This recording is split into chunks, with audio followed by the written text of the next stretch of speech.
Hello everyone, welcome back to our YouTube channel super 10 classes. बच्चों, मैं हूं सैलिन शर्मा। जय श्री कृष्ण, जय श्री राधे। बच्चों, आज का जो लेक्चर है, आज का जो सेशन है हमारा, वो है क्लास 9 का। और बच्चा, आज हम लोग क्लास 9 की साइंस की स्टडी करेंगे, राइट। और साइंस में हमने सबसे फर्स्ट लिया है फिजिक्स।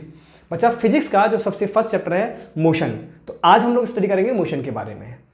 अकॉर्डिंग टू एनसीईआरटी बच्चा, वो साइंस में चैप्टर नंबर 8 है, लेकिन साइंस जो है वो 3 पार्ट्स में डिवाइड है, फिजिक्स, केमिस्ट्री और बायोलॉजी। तो हमने वो स्टार्ट किया है फिजिक्स, और फिजिक्स में सबसे फर्स्ट आपका चैप्टर है मोशन। तो आज हम बच्चा स्टडी करेंगे मोशन के बारे में। तो अभी तक जो बच्चे नहीं जुड़े हैं हमसे, वो जल्दी से जल्दी जुड़ जाएं।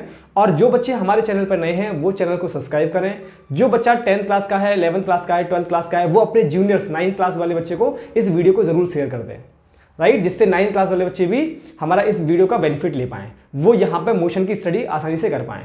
हम लोग पार्ट 1, पार्ट 2 ऐसे करके मोशन को कवर करेंगे, राइट। तो आज हमारा है पार्ट 1, जिसमें हम लोग करने वाले हैं बच्चा मोशन के बारे में, और रेस्ट के बारे में, डिस्टेंस के बारे में, और डिस्प्लेसमेंट के बारे में, राइट। तो चलिए स्टार्ट करते हैं आज के लेक्चर को। तो गाइस, करते हैं लेक्चर को स्टार्ट। हम लोग कवर करने वाले हैं मोशन। तो हमारे चैप्टर का नाम है बच्चा मोशन।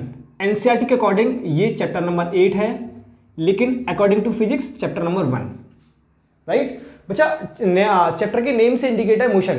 तो हम लोग यहाँ पे 2 टर्म्स सबसे पहले डिफाइन करेंगे, एक होगा रेस्ट और एक होगा मोशन। तो सबसे पहले जो डेफिनेशन लिखी जाएगी बच्चा, वो होगी रेस्ट की। पहले आप रेस्ट वर्ड को समझें कि आखिर में रेस्ट क्या है। रेस्ट हम लोग किसे बोलते हैं, इसको हम लोग डिफाइन करते हैं, राइट। तो सुने जरा, रेस्ट के बारे में पहले समझे आप। रेस्ट का मतलब होता है बच्चा, आप लोग ये जानते हो कि रेस्ट का मतलब है कोई चीज रुकी हुई है ना। ये मतलब नहीं है रेस्ट का। रेस्ट का मतलब क्या है, पहले उसको समझे, फिर मोशन का मतलब क्या है उसको समझे। तो रेस्ट को अगर मैं डिफाइन करूं, तो मैं ये बोल सकता हूं कि जब कोई ऑब्जेक्ट अपनी पोजीशन किसी सराउंडिंग के रेस्पेक्ट में चेंज नहीं करता है, when position of object does not change with respect to surrounding, then it's said to be object is in rest. बात समझ आ रही है। मैंने ये बोला कि जब कोई ऑब्जेक्ट अपने सराउंडिंग के रेस्पेक्ट में अपनी पोजीशन को चेंज नहीं करता है, तो हम उसे रेस्ट में कहते हैं। समझे, डेफिनेशन लिखें। When position of object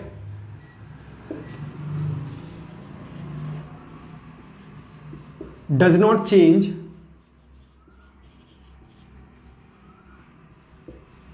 with respect to surrounding,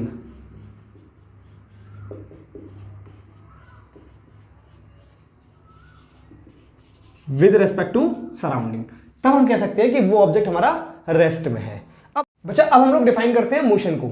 उसके बाद में दोनों का कंबाइंड एग्जांपल होगा, जिससे आपको बिल्कुल भी क्लियर कट समझ में आ जाएगा कि रेस्ट क्या है और मोशन क्या है, राइट। तो चलिए सबसे पहले डिफाइन करते हैं मोशन को। रेस्ट का डिफाइन कर लिया, अब डिफाइन करते हैं मोशन को, उसके बाद में इसका एग्जाम्पल। तो मोशन बच्चा, मोशन में क्या होगा, when position of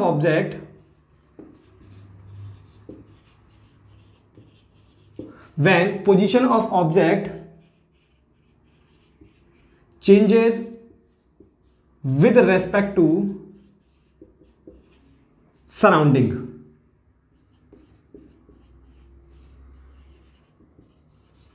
with respect to its surrounding, ये बोल सकता हूं मैं, right, with respect to its surrounding. मतलब अब जरा समझो एग्जाम्पल की, है ना, एग्जाम्पल को समझो, जिससे आपको रेस्ट और मोशन बिल्कुल क्लियरली समझ आ जाए। देखो, मान लेते हैं ये हमारे पास एक प्लेटफॉर्म है। इस प्लेटफॉर्म पे एक बंदा खड़ा हुआ है, एक इंसान खड़ा हुआ है, जिसको बच्चा मैंने नाम दे दिया सी। एक बंदा खड़ा हुआ है, राइट, जिसको मैंने नाम दिया सी। और यहाँ एक प्लेटफॉर्म पे एक ट्रेन है, ये ट्रेन है बच्चा, और वी वेलोसिटी से मूविंग है। वी वेलोसिटी से कैसी है, मूविंग में है। चलो इस तरफ मूव कराते हैं इसको, वी वेलोसिटी से मूविंग में है। इस ट्रेन में 2 व्हील लगे हुए हैं, एक ए व्हील है और यहाँ पे एक दूसरा व्हील है बी। 2 व्हील लगे हुए हैं, राइट। ये ए और बी व्हील है। ये सी क्या है, ये कोई ऑब्जेक्ट है, जिसको मैंने नाम दिया कि एक इंसान खड़ा हुआ है यहाँ पे, जिसका नाम है सी। क्लियर हुआ। अच्छा, अब बात करते हैं बच्चा ए के लिए। जरा चेक करना, फॉर ए के लिए बात कर रहा हूं मैं बच्चा। ए के लिए बी की पोजीशन कैसी रहेगी जब ट्रेन चल रही है या ट्रेन नहीं चल रही है, ट्रेन रुकी हुई है या ट्रेन चल रही है, चाहे वो चल के कहीं भी पहुंच जाए दुनिया में। लेकिन ए के लिए क्या ए और बी के डिस्टेंस, ए और बी के बीच की जो डिस्टेंस है, वो कभी आपस में चेंज होगी? क्या ए के लिए बी की पोजीशन कभी आपस में चेंज होगी? नहीं। इसका मतलब ए और बी के बीच में एक फिक्स डिस्टेंस है। अगर ट्रेन चलेगी भी तो इनकी डिस्टेंस हमेशा फिक्स रहेगी, हमेशा कैसी रहेगी, फिक्स रहेगी। इसका मतलब ए की पोजीशन बी के लिए या बी की पोजीशन ए के लिए कभी भी चेंज नहीं होने वाली है। तो जब बी की पोजीशन ए के लिए चेंज नहीं होने वाली है, इसका मतलब बी का पोजीशन ए के रेस्पेक्ट में चेंज ही नहीं हो रहा है। तो मैंने क्या बोला था यहां पे कि position of object does not change with respect to surrounding. तो जो बी का पोजीशन है वो ए के रेस्पेक्ट में अगर चेंज नहीं कर रहा है तो यहां पे बी की पोजीशन कैसी है, रेस्ट। बी कैसा है, रेस्ट में। तो मैं बोल सकता हूं कि for A B is at rest, is at rest. Rest के साथ में बच्चा हमेशा एट लगाओगे और मोशन के साथ में हमेशा इन लगाओगे। तो ए के लिए बी कैसा है, रेस्ट में। क्यों? क्योंकि ए और बी के बीच की जो डिस्टेंस है, जो पोजीशन है, वो कभी भी बदलेगी नहीं, कभी भी चेंज नहीं होगी। अच्छा, अगर मैंने वही बात किया कि फॉर ए के लिए, फॉर ए, बच्चा सी के बारे में क्या ख्याल है आपका? ए और सी की पोजीशन, जब ट्रेन चलेगी तो इंसान तो वहीं खड़ा हुआ है, जब ट्रेन चल रही है तो ट्रेन आगे पहुंच जाएगी। इसका मतलब ए और सी की पोजीशन हमेशा वेरी करेगी, हमेशा वेरी करेगी, पर सेकंड इसकी पोजीशन बदलती जाएगी। तो जब भी चेंज, मतलब position of object changes with respect to surrounding, जब भी किसी ऑब्जेक्ट की पोजीशन चेंज करती है सराउंडिंग के रेस्पेक्ट में, तो हम कह सकते हैं कि वो मोशन, वो जो ऑब्जेक्ट है या वो जो मोशन है वो मोशन में है। बात समझ आ रही है? तो यहां पे सी और ए यहां पे चल रहा है और सी यहां पे खड़ा हुआ था, तो ए की पोजीशन सी से हमेशा पर सेकंड बदलती जाएगी। ए की पोजीशन सी के रेस्पेक्ट में पर सेकंड बदलती जाएगी। तो मैं क्या बोल सकता हूं? मैं ये बोल सकता हूं कि ए के लिए सी कैसा है, मोशन में। ए के लिए सी कैसा है, मोशन में। तो C is in motion, E is in, that is for A C is in motion. एक और एग्जांपल समझो, अब लाइव एग्जांपल। जैसे आप लोग सुबह स्कूल के लिए निकलते हो, तो जब स्कूल वैन से जाते हो या स्कूल बस से जाते हो, वटेवर, है ना, आप जिस किसी भी व्हीकल से आप स्कूल के लिए जब निकलते हो तो आप बस में बैठे हुए हो, तो आपकी डिस्टेंस क्या बस के रेस्पेक्ट में, बस में आप जिस चेयर पर बैठे हुए हो या आप गाड़ी में जिस चेयर पर बैठे हुए हो, क्या उसके रेस्पेक्ट में आपकी पोजीशन बदलती है? नहीं। मतलब जब तक आप स्कूल से, आप घर से स्कूल के लिए निकलोगे तो आपकी पोजीशन बस के रेस्पेक्ट में जीरो, आप तो बस में बैठे हो। तो इसका मतलब ये हुआ कि आप, बस तो चल रही थी, आपने कहा सर बस तो चल रही है, लेकिन आपकी रेस्पेक्ट में वो कैसी है, रेस्ट में। आप तो बस के अंदर हो, तो आपकी रेस्पेक्ट में वो कैसी है, रेस्ट में। क्यों? क्योंकि आपकी पोजीशन और बस की पोजीशन चेंज नहीं होगी। जब आप घर से स्कूल के लिए निकलोगे तो आपकी पोजीशन और बस की पोजीशन चेंज नहीं होगी। उस कंडीशन में आपका जो मोशन है वो कैसा होगा, रेस्ट होगा। मतलब उसको हम लोग मोशन नहीं कहेंगे, उसको हम लोग क्या कहेंगे, रेस्ट। आप और बस कैसे हो, रेस्ट में। लेकिन वहीं जब आपकी बस निकली और सामने एक पेड़ खड़ा हुआ है, रोड के इस साइड में एक पेड़ खड़ा हुआ है और आपकी बस ऐसे करके निकली, आपकी बस ऐसे निकल रही है, यहाँ पेड़ खड़ा हुआ है, मान लेते हैं यहाँ एक पेड़ खड़ा हुआ है, ये पेड़ खड़ा हुआ है, आपकी बस निकली। तो इसका मतलब जैसे ही आपकी बस निकलेगी, इस पेड़ से बस की जो डिस्टेंस है वो पर सेकंड चेंज हो रही है। वो पर सेकंड कैसी हो रही है, चेंज हो रही है। इसका मतलब ये हुआ कि इन दोनों की जो आपस की जो पोजीशन है, इन दोनों की जो पोजीशन है वो पर सेकंड चेंज कर रही है। तो मैं क्या बोल सकता हूं कि इस बस के लिए ये पेड़ कैसा है, मोशन में। इस बस के लिए ये पेड़ कैसा है, मोशन में। लेकिन आपके लिए बस कैसी है, रेस्ट में। क्यों? क्योंकि आपकी पोजीशन बस से चेंज नहीं होने वाली है, लेकिन उस पेड़ से बस की पोजीशन चेंज होगी। तो अब रेस्ट वर्ड समझ आ गया। रेस्ट का मतलब है कि आपके आसपास की चीजें अगर आपसे पोजीशन चेंज नहीं करती हैं, तब तो वो रेस्ट में है, और अगर आपके आसपास की चीजें आपसे पोजीशन चेंज करती हैं तब वो मोशन में है। जैसे एग्जांपल समझो, मान लेते हैं ये मेरे हाथ में मार्कर है, अभी मेरे हाथ में मार्कर यहां पे है, तो मार्कर और मेरी पोजीशन फिक्स है। अगर मैं चल भी रहा हूं तो मार्कर और मेरी पोजीशन नहीं बदल रही है। देखो, मार्कर की और मेरी पोजीशन नहीं बदल रही है। इसका मतलब मार्कर मेरे लिए कैसा है, रेस्ट में। लेकिन ये व्हाइट बोर्ड से मेरी और पोजीशन कंटिन्यूअसली चेंज हो रही है। देखो यहाँ पे व्हाइट बोर्ड से मेरी और व्हाइट बोर्ड की जो पोजीशन है वो कंटिन्यूअसली चेंज हो रही है। तो मैं क्या बोल सकता हूं कि व्हाइट बोर्ड मेरे लिए कैसा है, मोशन में। बात कर रही। एक और एग्जांपल, जब आप ट्रेन से कहीं सफर करते हो, तो ट्रेन से जब सफर करते हो तो आप ट्रेन के अंदर बैठे हो। इसका मतलब ये हुआ कि आपकी पोजीशन ट्रेन के रेस्पेक्ट में चेंज नहीं हो रही है। इसका मतलब ट्रेन आपके लिए कैसी है, रेस्ट में। लेकिन वहीं पे कोई दूसरा प्लेटफॉर्म, वो प्लेटफॉर्म से तो ट्रेन निकल जाएगी, तो प्लेटफॉर्म और ट्रेन के बीच की पोजीशन है वो आपस में चेंज हो रही है। तो प्लेटफॉर्म कैसा है ट्रेन के लिए, या ट्रेन में बैठे हो आप, आपके लिए प्लेटफॉर्म कैसा है, मोशन में। जबकि प्लेटफॉर्म चलता है क्या, नहीं, लेकिन वो मोशन में। क्यों मोशन में है? क्योंकि पोजीशन चेंज हो रही है।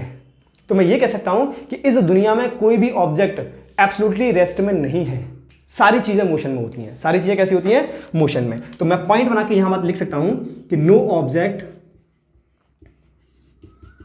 in the universe, no object in the universe at absolute rest, at absolute rest, everything is in motion,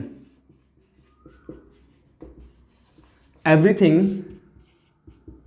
is in motion, कोई भी चीज इस दुनिया में रेस्ट में नहीं है, सब कुछ मोशन में है। जैसे एक और एग्जांपल मान लेते हैं, ये हमारा अर्थ है, राइट, ये हमारा अर्थ है और इस अर्थ पे कहीं ये हमारा हम सिटी है और यहाँ पे हम लोग खड़े हुए हैं, मान लेते हैं ना, ये कहीं हमारा सिटी है और इस सिटी में कहीं यहाँ पे हम लोग खड़े हुए हैं, राइट। तो इसका मतलब यहाँ मैं खड़ा हुआ हूँ और यहाँ मेरा एक फ्रेंड खड़ा हुआ है, मान लेते हैं ये फ्रेंड खड़ा हुआ है। इसका मतलब क्या हुआ, इसका मतलब ये हुआ कि इन दोनों की जो पोजीशन है वो चेंज नहीं होगी, इन दोनों की पोजीशन जो है वो चेंज नहीं होगी। जब इन दोनों की पोजीशन चेंज नहीं हो रही है क्योंकि वो दोनों खड़े हुए हैं, उनकी पोजीशन फिक्स है, तो इसके लिए ये कैसा है, रेस्ट में, इसके लिए ये कैसा है, रेस्ट में। लेकिन वही अर्थ के बाहर एक तीसरा बंदा खड़ा हुआ है, वही अर्थ के बाहर एक तीसरा बंदा खड़ा हुआ है।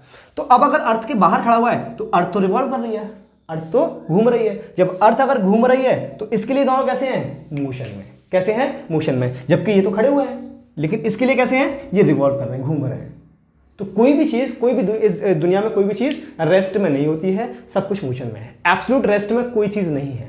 तो रेस्ट और मोशन हम लोग कैसे डिफाइन करते हैं, एक दूसरे के रेस्पेक्ट में। इसका मतलब मैं ये बोल सकता हूं कि जो हमारा रेस्ट नाम का वर्ड है ये एक रिलेटिव टर्म्स है।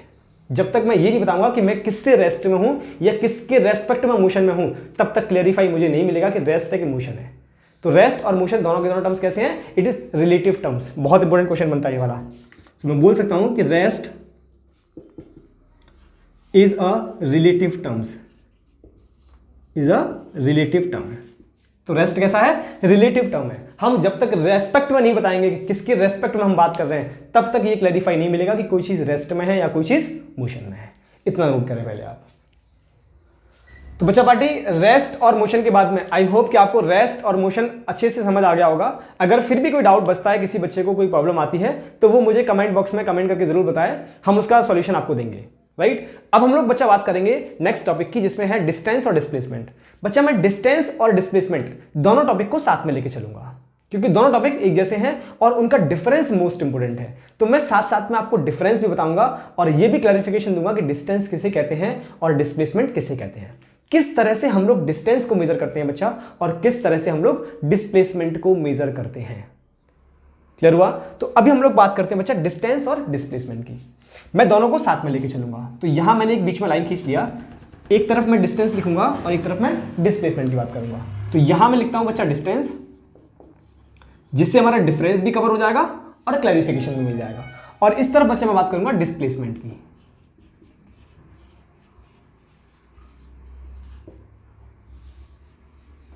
ये हमारा डिस्टेंस और ये हमारा डिस्प्लेसमेंट। तो सबसे पहला जो पॉइंट होगा, नंबर 1 पॉइंट, वो है बच्चा इनकी डेफिनेशन से, कि आखिर में हम लोग किसे डिस्टेंस कहते हैं और किसे डिस्प्लेसमेंट कहते हैं, किसे डिस्टेंस कहते हैं और किसे डिस्प्लेसमेंट कहते हैं। तो जिस बच्चा पार्टी को ये बात पता है वो कमेंट बॉक्स में अभी के अभी कमेंट करे कि डिस्टेंस किसे कहते हैं और डिस्प्लेसमेंट किसे कहते हैं, राइट। तो चलिए देखो, डिस्टेंस का मतलब क्या है। डिस्टेंस का मतलब है आपने एक्चुअल में कितना ट्रेवल किया। आपने कोई भी जब जर्नी स्टार्ट की तो वो जर्नी इनिशियल पॉइंट से फाइनल पॉइंट तक आप कितना चल के गए।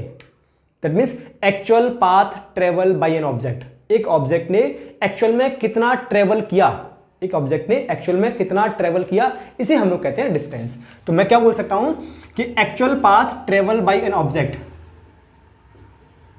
Actual path travelled by an object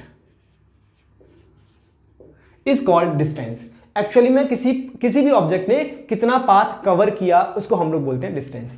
वहीं पे मैं डिस्प्लेसमेंट की बात करूं बच्चा, तो डिस्प्लेसमेंट का मतलब होता है length of straight line, length of straight line between initial and final position. मैंने क्या बोला, लेंथ ऑफ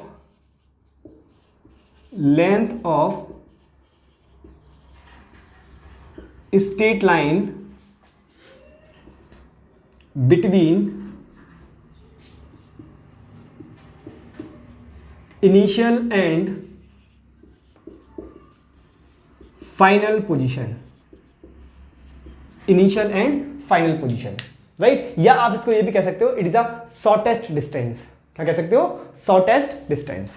तो अब एग्जांपल से समझो आखिर में डिस्टेंस क्या थी और डिस्प्लेसमेंट क्या था। एग्जांपल से समझते हैं। मैंने ये बोला कि मान लेते हैं एक ऑब्जेक्ट, एक इंसान है जो कि ए पॉइंट से चलना स्टार्ट करता है। कहां से स्टार्ट करता है? ए पॉइंट से।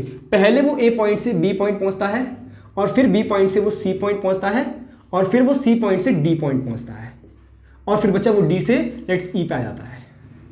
राइट। ये उसका डिस्टेंस ट्रेवल करने का तरीका है। मतलब ये 5 किलोमीटर चलता है वो, फिर ये भी 5 किलोमीटर चलता है वो, ये 4 किलोमीटर चलता है वो, और ये 3 किलोमीटर चलता है वो।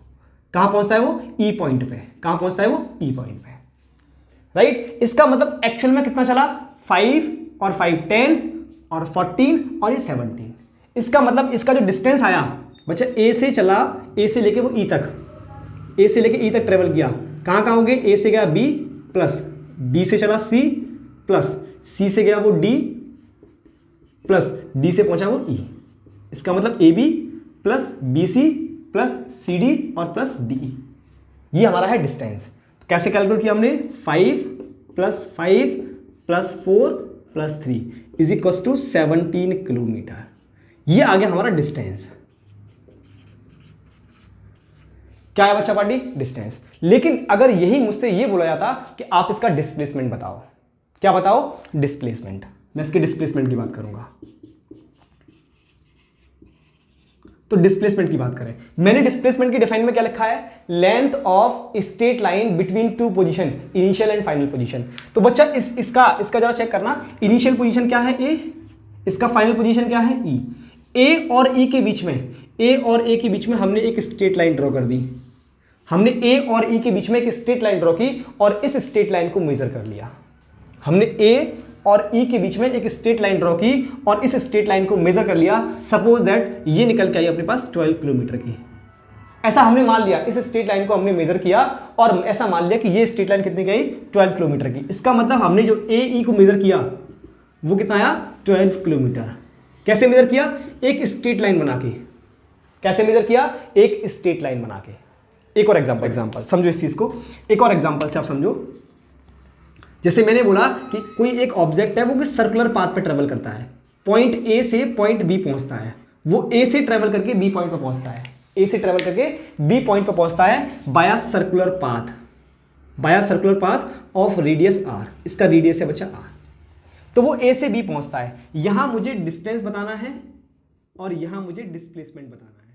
तो बच्चा डिस्टेंस का मतलब है जिस पाथ को चल के गया, वो तो चल के कैसे गया? वो सर्कुलर पाथ को। राइट। तो सर्कुलर पाथ में ये अपने पास एक क्वाड्रेंट है बच्चा। तो क्वाड्रेंट का जो सर्कमफेरेंस होगा, वो तो उसका डिस्टेंस हुआ। क्यों? क्योंकि वो चल के ही तो सर्कमफेरेंस पे गया है, ए पॉइंट से बी पॉइंट पे पहुंचा। और ये कौन सा वाला पार्ट है? It is a 1/4 of circle. तो मैं क्या बोल सकता हूं? It is a 1/4 into circumference of circle. Right. It is a circumference of circle. तो कितना होगा बच्चा? ये 1/4 इंटू 2 पाई आर। सो 2 से 2 cancel out, so it will be pi R by 2।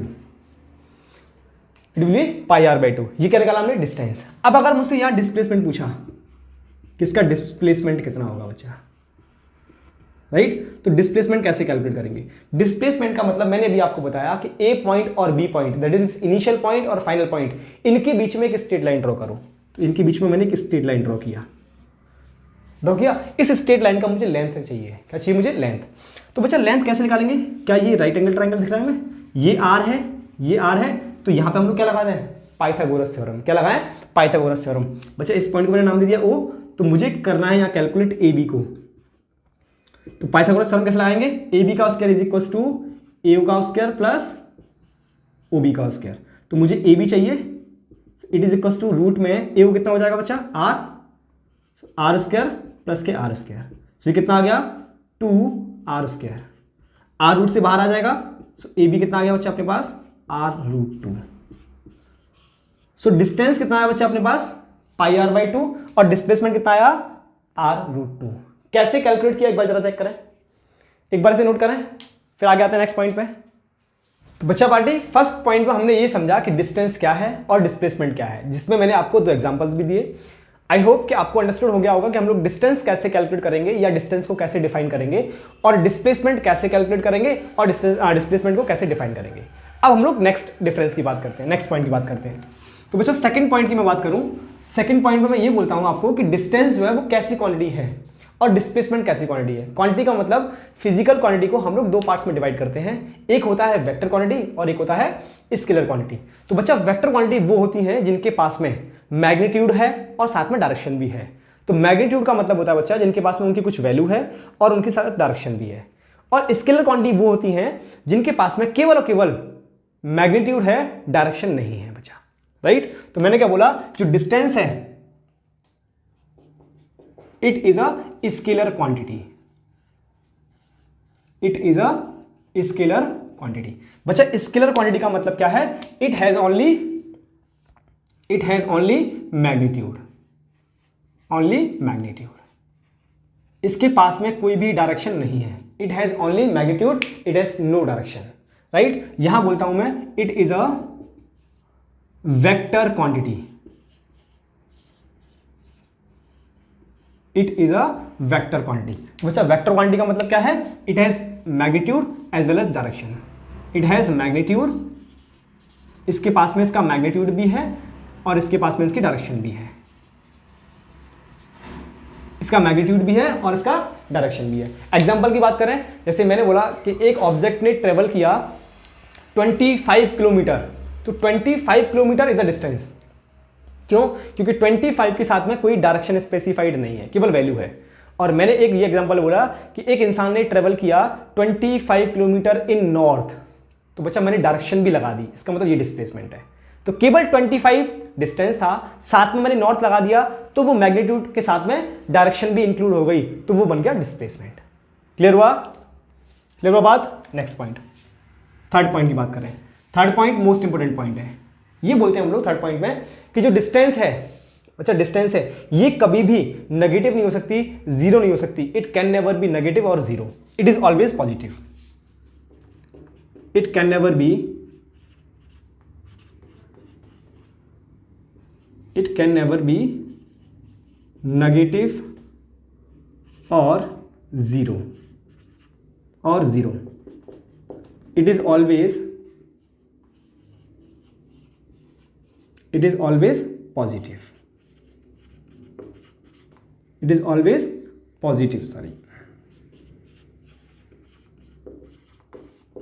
for a moving object।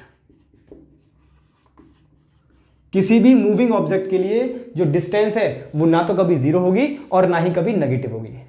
ऐसा नहीं हो सकता कि -5 मीटर, हम लोग ऐसा बोलते हैं क्या, -5 मीटर डिस्टेंस कभी नेगेटिव नहीं होती, या 0 मीटर कभी बोलते हैं क्या, डिस्टेंस कभी जीरो भी नहीं होती है। तो ना तो डिस्टेंस कभी नेगेटिव होगी, ना डिस्टेंस कभी जीरो होगी, ना कभी नेगेटिव होगी। ये हमेशा कैसी होगी, पॉजिटिव, +5 +10 +20, राइट। बट बच्चा displacement can be zero, negative और पॉजिटिव, ये कुछ भी हो सकती है। तो it can be negative, zero और पॉजिटिव, और पॉजिटिव। बच्चा ये नेगेटिव भी हो सकती है, जीरो भी हो सकती है और पॉजिटिव भी हो सकती है। ये नेगेटिव कब होगी, एज पर डायरेक्शन बाइट, जब इसकी डायरेक्शन अपोजिट हो जाएगी तो ये नेगेटिव हो जाएगा। ये जीरो कब होगा बच्चा, जीरो होगा ये सर्कुलर मोशन के केस में। किसके केस में, सर्कुलर मोशन के केस में। जब इनिशियल पॉइंट और फाइनल पॉइंट दोनों सेम हो जाएंगे उस केस में डिस्प्लेसमेंट जीरो। एक ऑब्जेक्ट था, चेक करना, एक ऑब्जेक्ट है, पॉइंट ए से चल के पॉइंट ए पे पहुंचा, पॉइंट ए से चल के पॉइंट ए पे पहुंचा। इसका मतलब इस केस में इसका इनिशियल पॉइंट और इस केस में इसका फाइनल पॉइंट दोनों कैसे हैं, सेम। तो क्या इनके बीच में कोई लेंथ ड्रॉ हो पाएगी, नहीं। कोई स्ट्रेट लाइन ड्रॉ हो पाएगी, नहीं। उसका लेंथ कितना होगा, जीरो। तो सर्कुलर मोशन के लिए हमेशा डिस्प्लेसमेंट कैसा होगा बच्चा, जीरो। सर्कुलर मोशन के लिए डिस्प्लेसमेंट कैसा होगा, जीरो। इतनी बात क्लियर हो गई। सर्कुलर मोशन के केस में ही डिस्प्लेसमेंट जीरो हो सकता है। नेगेटिव कब होगा, जब इसका डायरेक्शन अपोजिट हो जाए, जब इसका डायरेक्शन अपोजिट हो जाएगा। बात क्लियर है। जैसे एक और एग्जांपल मान लेते हैं, आप अपने घर से स्कूल गए और वापस लौट के घर आ गए। तो इसका मतलब आप कहां से गए थे, घर से स्कूल गए थे और वापस स्कूल से घर आ गए। आपने कितना डिस्प्लेसमेंट किया, बोला जीरो। क्यों? क्योंकि आपका इनिशियल पॉइंट घर था और फाइनल पॉइंट भी क्या है, घर है। लेकिन आपने बच्चा डिस्टेंस तो ट्रेवल किया, आप एग्जैक्टली चल के तो गए, मान लेते 2 किलोमीटर चल के गए, 2 किलोमीटर चल के आए, तो टोटल डिस्टेंस कितना 4 किलोमीटर, लेकिन डिस्प्लेसमेंट कितना है उस केस में 0। क्यों? क्योंकि आपने जितना चला और वापस लौट के वहीं आ गए, तो जहां से स्टार्ट किया था लौट के वहीं आ गए। इसका मतलब इनिशियल पॉइंट और final point both are same, तो उनके बीच में कोई भी लेंथ ड्रॉ नहीं होगी, कोई भी स्ट्रेट लाइन ड्रॉ नहीं होगी, उसका लेंथ हमेशा 0 होता है, तो वो डिस्प्लेसमेंट 0 होता है। तो डिस्टेंस 0 नहीं हो सकती, नेगेटिव नहीं हो सकती, हमेशा पॉजिटिव होगी। लेकिन डिस्प्लेसमेंट नेगेटिव भी हो सकता है, 0 भी हो सकता है और पॉजिटिव भी हो सकता है। क्लियर होगी बात? नेक्स्ट फोर्थ पॉइंट बच्चा मैंने लिखा डिस्टेंस इज ग्रेटर देन और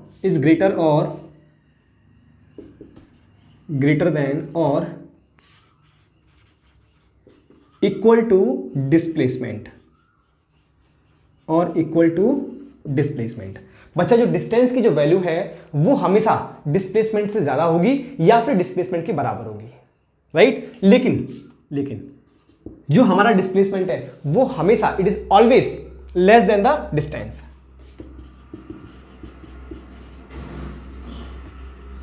डिस्प्लेसमेंट इज लेस देन और इक्वल टू डिस्टेंस। हमेशा छोटा होगा या फिर इक्वल होगा।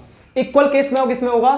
For straight line motion it is equal. सिर्फ स्ट्रेट लाइन मोशन में डिस्टेंस और displacement both are equal, right? तो मैं क्या लिख सकता हूं 5 पॉइंट में? फॉर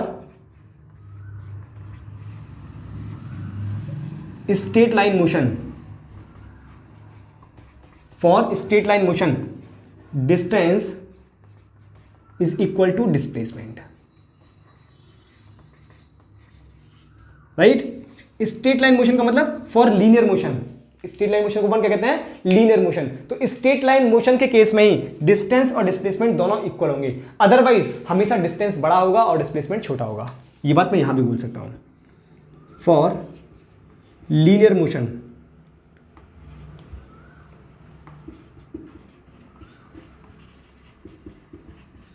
का मतलब straight line motion.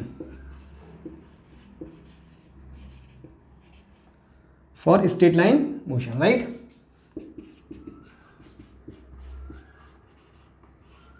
Displacement is equal to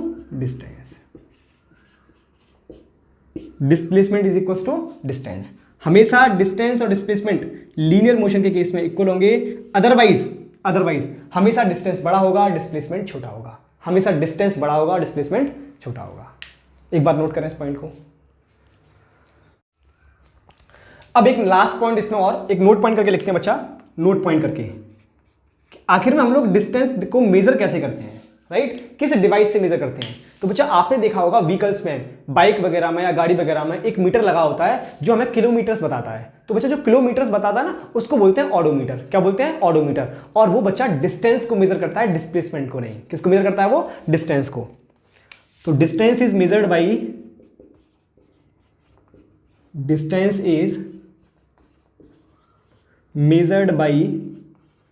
a device या इंस्ट्रूमेंट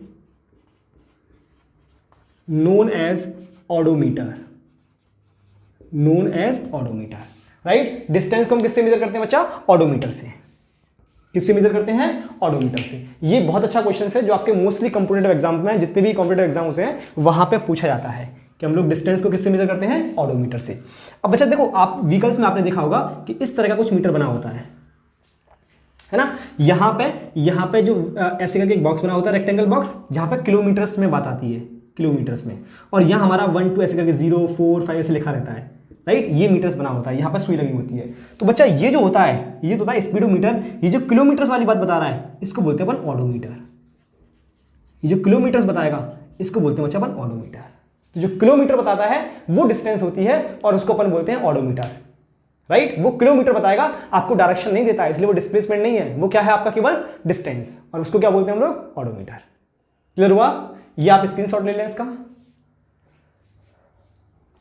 तो बच्चा आज का लेक्चर हम लोग यही ओवर करते हैं। आपको आज का लेक्चर कैसा लगा कमेंट बॉक्स में कमेंट करके जरूर बताएं। और आपके जितने भी जूनियर्स हैं 9th क्लास वाले, उन बच्चों को शेयर जरूर करें। आपके जितने भी फ्रेंड्स हैं 9th क्लास वाले उनको जरूर शेयर करें इस लेक्चर को। और ये लेक्चर्स कैसा लग रहा है कमेंट बॉक्स में कमेंट करके जरूर बताएं। मिलते हैं नेक्स्ट वीडियो में नेक्स्ट टॉपिक के साथ में, जिसमें हम लोग पढ़ेंगे स्पीड और वेलोसिटी। टिल देन, जय श्री राधे, जय श्री कृष्ण।